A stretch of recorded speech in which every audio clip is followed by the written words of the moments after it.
Hello children, welcome to Nagesh Karajagi Orchid School channel. Myself Priya teacher and I am going to teach you science subject for class 7. So children, in our previous class or in our previous session we discussed about different types of indicators and also we discussed what is meaning of neutralization and which are neutral substances. So can you tell me how we can get a neutral substance? Okay, very good. So after adding acids, bases and after adding acid into base we can get a neutral substance and what it is called as a salt, correct. So after adding acid into basic substance then we are going to get a salt and also water. So also we discussed about the indicators. So can you tell me which are the natural indicators? Correct. So turmeric, China rose and litmus are natural indicators. So in our today's session also we are going to learn about these indicators because we completed our first type. We learned that there are two types of indicators, first one natural indicator and second one it is a synthetic indicator. So in our previous session we discussed about natural indicators but we not discussed what it means synthetic indicators. So today we are going to discuss what exactly means synthetic indicators and how we can use the synthetic indicators in laboratory. So let us start our lesson number 5, acids, bases and salts, to learn synthetic indicator. So next type of indicators, it is synthetic indicators. So most commonly used synthetic indicators are phenolphthalein and methyl orange. So these are the indicators which are not present there in nature, okay. So it means we cannot get it naturally. So it is made by human, that is why it is called as a synthetic indicators. So which synthetic indicators are used commonly? So first one it is a phenolphthalein and second one it is a methyl orange.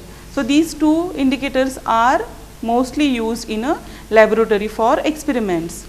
So let us know about these two indicators one by one. So first indicator, it is phenolphthalein indicator. So phenolphthalein indicator, this is colorless indicator. So what color is there of phenolphthalein indicator? So this indicator is a colorless indicator as shown in this picture. So this is a bottle which is having phenolphthalein indicator which is colorless. Then it turns to pink in basic solution. So when we are going to add this phenolphthalein indicator into basic solution, then it is going to turn pink. So we know indicators we are using to identify either substance is basic or it is acidic. So when we are going to identify substances with the help of phenolphthalein indicator, so as we know that color of this phenolphthalein, it is phenolphthalein is colorless, then when we are going to add this phenolphthalein solution or indicator in basic solution, that colorless phenolphthalein is going to turn in a pink color. And then when we are going to add this colorless phenolphthalein into acidic solution, so it is not going to change its color. So it remains colorless in acidic solution. So like this we can identify with the help of phenolphthalein indicator that substance is either acid or base. Then next indicator which is artificial or we can say synthetic, it is methyl orange. This is an orange colored indicator. As its name is methyl orange, that this indicator is orange in color. So it turns red when it is added in acids. So here you can see it turns red when it is added into acids. So when we are going to identify substance with the help of methyl orange, so we have to add this methyl orange in a acid substance, then what we will see that methyl orange, which is orange in color, it is going to turn its color into red when we will add it in acid. And then when we add this methyl orange into basic substance, then we will see that this orange colored methyl orange is going to turn its color into yellow. So in this picture you can see, so middle, this bottle, okay.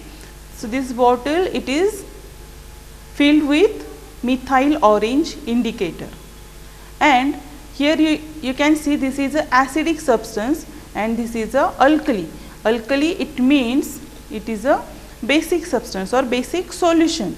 So we can see here, when this methyl orange, it is added in this acidic substance, it is going to turn into red. So color of this solution, you can see it is a red. And when we added this methyl orange in a basic substance, then here you can see the solution, it is yellow, it turned into yellow. So these two beakers are having different substances. This one having acid and this one having base, okay. And after added this methyl orange, they turn their color or they changed their color. Here also you can see this is a methyl orange, this is acidic solution which is red in color after adding this methyl orange, and here you can see a basic substance which turn into yellow after adding this methyl orange. And here you can see phenolphthalein. So this bottle is having phenolphthalein solution when it is added in a acids. So which color it is going to turn? So when it is, here you can see, one more time I am going to show you. So when phenolphthalein it is going to add into acidic substance, it remains colorless. So this beaker is having acidic substance, because after added with phenolphthalein, then also it remains colorless. So it means it is a acidic solution. And here you can see, after added this phenolphthalein, it turns into pink color. It means it is a basic solution present there in this beaker. So like these students, we can identify with the help of this phenolphthalein indicator and with the help of this methyl orange indicator, we can identify the substance, either it is acid or either it is basic solution or basic substance. So these are indicators we completed here. So we learn about natural indicators, and now we discussed synthetic indicators which are commonly used in a laboratory. Then introduction to acid rain. So in your textbook there is a small paragraph, it is given on acid rain. So we are going to learn what exactly means acid rain. So here you can see, so introduction to acid rain. So what it is given? So normal rain water is always slightly acidic because CO2 present in atmosphere. So in simple way I can tell you that what it means acid rain. So acid rain, it means whenever there is a rain, suppose some harmful gases or some harmful substances are added in this, are going to add in this rain. So that is why that rain is become acidic. So CO2 we know, so when we are going to respiration, whenever there is a respiration process occurs in our body, what happens? So lungs are going to absorb or lungs are going to take in oxygen, and then they are going to exhale CO2. Why we are exhaling CO2? Because CO2 is not good for our health and our body. That is why we cannot inhale CO2. We always exhale CO2.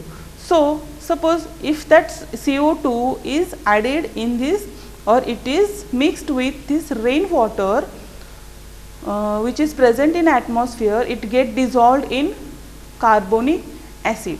So when CO2 is mixed with rainwater, it changes into carbonic acid. So it turns into carbonic acid.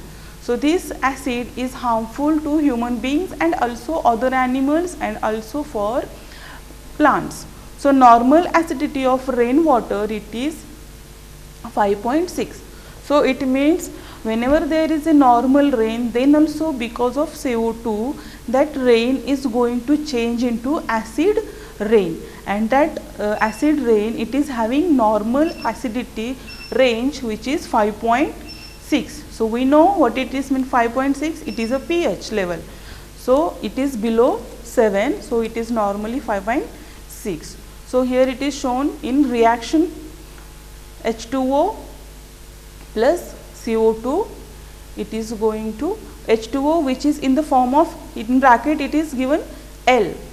So H2O, which is in the liquid form, it is going to add or mix with CO2, which is in the form of G, it means gases.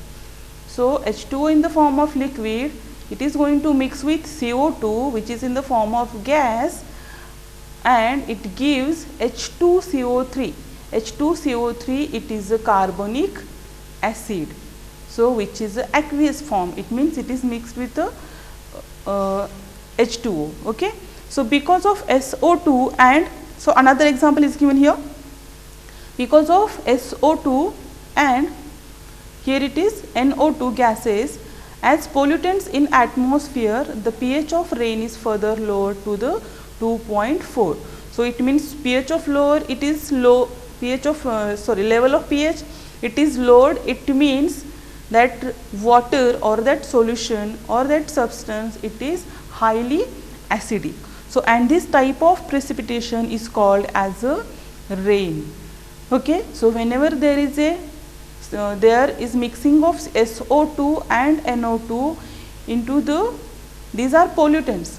So these are going to mix in a rain. When it is mixed with, these are mixed with rain, that low pH level, it becomes 2.4, which is highly acidic, and that is why that precipitation is called as a acid rain. So acid rain combination of H2SO4, H2 it means water, and which, so sulfur dioxide, here it is SO2, it means sulfur dioxide and nitrogen dioxide. So these H2 and SO4 combination we will get, which is acidic. Okay. And here we will get HNO3, which is also acidic, and also we are going to get after this reaction HCl. Okay. So this is a third one. So causes of acid rain. So why this acid rain is there in atmosphere, or why these pollutants or harmful substances are mixing with acid rain? What is the reason behind this? So natural causes, it is volcanic emissions. Okay. So we know what it means, volcanic emissions. So because of volcanic emissions, what happens? So which are poisonous gases are there, or which are harmful gases to the living organisms, they are going to mix with rain, or they are going to release in atmosphere, which afterwards mixed with rain. So because of these volcanic emissions, what happens? These harmful gases or harmful substances are going to mix in a atmosphere, and after some time these substances or these pollutants are going to mix with rain. So this is the first natural reason. Then second one, it is the biological processes. So there are different biological processes from the birth of living organism to the death of living organism. It means of plants also and of other animals also, all animals also. So because of these biological processes, what happens? There are also some substances are released because of very different life processes, and these are going to mix with atmosphere, release in atmosphere, and then they are going to mix in rain. Then lightning. So you know what it means, lightning. Okay. So because of lightning also some emulsions are also there produced, and they are going to mix with this rainwater. Then second one, anthropogenic causes. So which are because of human beings. Okay. So it is factories are there, because of different factories or industrialization, what happens? Very harmful gases are released in atmosphere. Then second one, it is the motors, vehicles, automobile exhaust. So whenever there is automobile exhaust and motor vehicles, we know because of motor and vehicles and automobile exhaust what happens. So harmful gases, these are released in atmosphere. Then coal based power plants. So whenever there is a production of coal, these power plants are also very harmful, or this is also a reason of this acid rain. Then domestic fires. So domestic fires are also releasing some harmful gases here.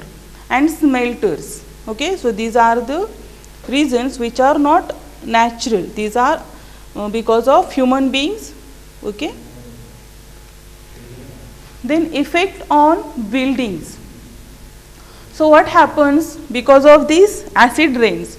So first effect. So this is called as a effect of acid rain on living organism, we can say, or life of living organism.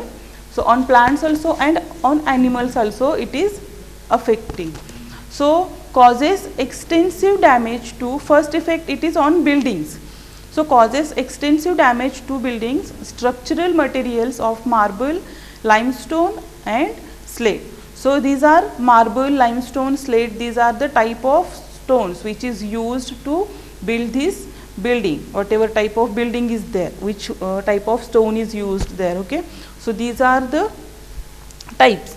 So when that building is come in contact with this acid rain, what happens? So it is causing extensive damage to buildings, okay, to these structural materials also. So this is given here in reaction. So CaCO3 plus H2O, H2SO4, it gives CaSO4 plus H2O plus CO2. So in Greece and Italy, invaluable stone statues have been partially dissolved by acid rain. So here you can see the picture.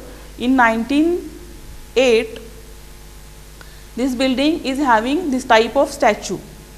Okay, but when it is affected by acid rain, what happens here? So in 1969, you can see in between only 50 to 60 years, what happens here? So this statue is totally, you can see, damaged. Okay, so it is not in the form which is it is made. Okay, so that is why acid rain is very dangerous or very harmful to these buildings. So in our India, which monument is there? So first one, it is Taj Mahal. Taj Mahal in Agra is also suffering due to acid fumes from Mathura refinery. Okay. So we know Taj Mahal is a very popular place in our India. So this is also suffering due to this acid rain. So deterioration of Taj Mahal, Taj, the seventh wonder of world, getting deteriorated because of emissions of Mathura oil refinery, which lies 40 km away from Taj Mahal. So there is a oil refinery which is there near to 40 km from Taj Mahal. So the oil refinery emits 25 to 30 tons of SO2 daily in spite of using low sulfur fuels. Okay. So when that oil is refined in these industries or in oil refinery, what happens? So 25 to 30 tons of SO2 daily in spite of using low sulfur fuels. And because of this low sulfur fuels, what happens? There is causing a acid rain, and because of this acid rain, this monument which is Taj Mahal, it is suffering from this acid rain. So it is having, here you cannot see what is damage is there on this building, or we can say on this Taj Mahal, but when you will see, you will go there, and if you will see that black patches are there because of acid rain. So these black patches are damaging of acid rain. So children, I think you understood what it means, acid rain. So more effects of this acid rain we will see by this video. So I am going to show you a video by which you will understand exactly what it means acid rain, and also which type of acid effects of acid rains are also there.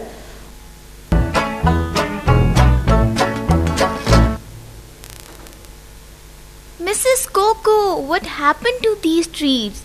It is not autumn, so why have their branches and leaves fallen? Bubbles, it's so sad to see our environment like this. But the truth is, humans do not take care of the environment. The damage to these trees was caused by acid rain. What? It's raining acid? Does that burn our skin as well?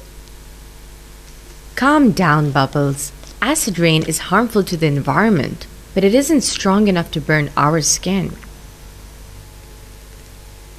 Acid rain is any form of precipitation, like rain, snowfall, drizzle, or hail, that can become acidic due to atmospheric pollution.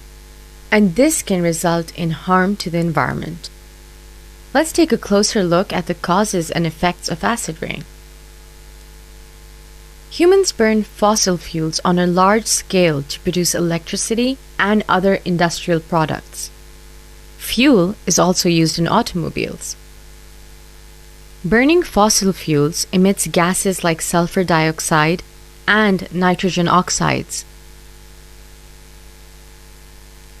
These gases combine with water vapors, oxygen, and other chemicals in the atmosphere to form solutions of sulfuric acid and nitric acid.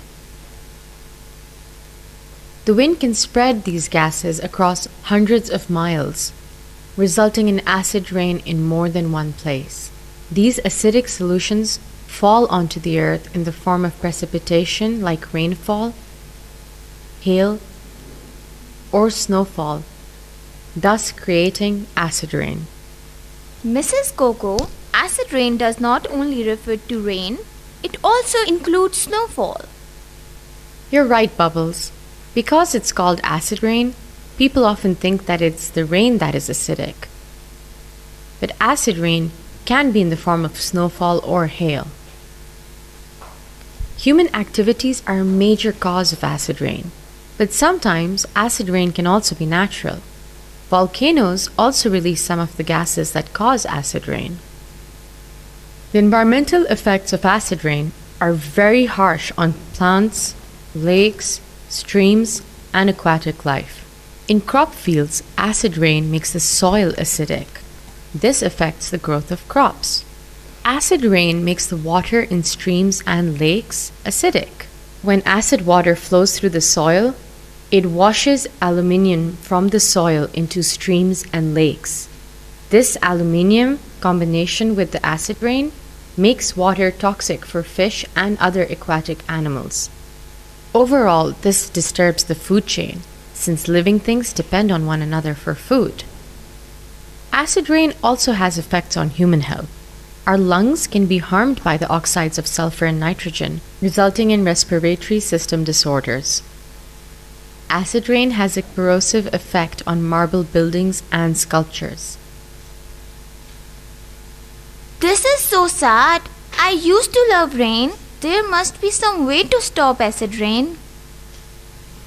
You're right. We can reduce it by reducing the release of the pollutants that are causing it. This means we need to burn less fossil fuels, as the smoke produced from them is the main cause of acid rain.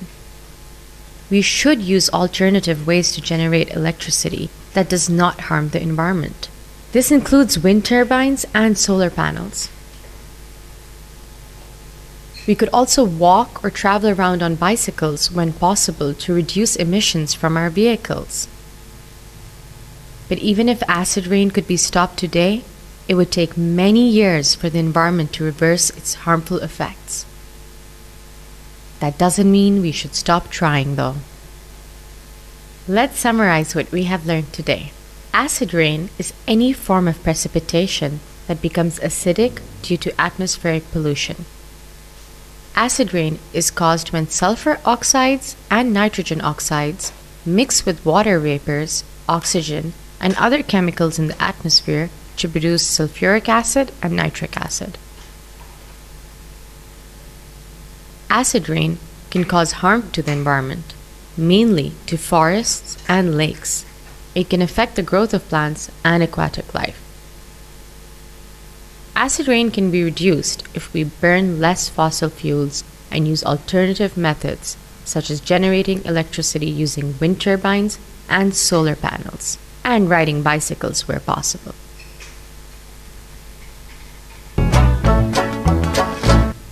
So in this lesson, we learned about what is mean by acid substances or acidic substances and what is mean by basic substances. So we learned what is the difference in between acidic substances and basic substances. Also we learned from which substance we can identify either that substance is acidic or basic.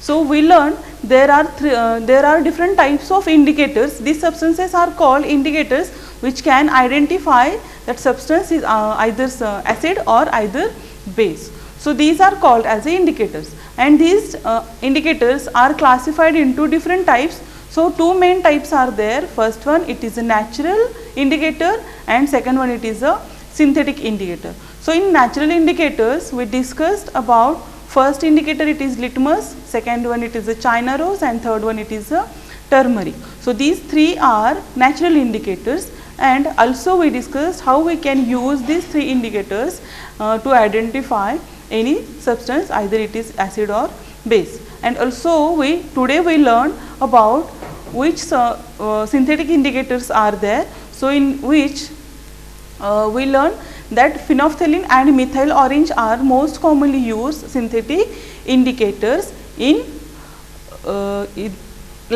used in laboratory. Okay, and also that main concept which is given in your textbook is acid rain.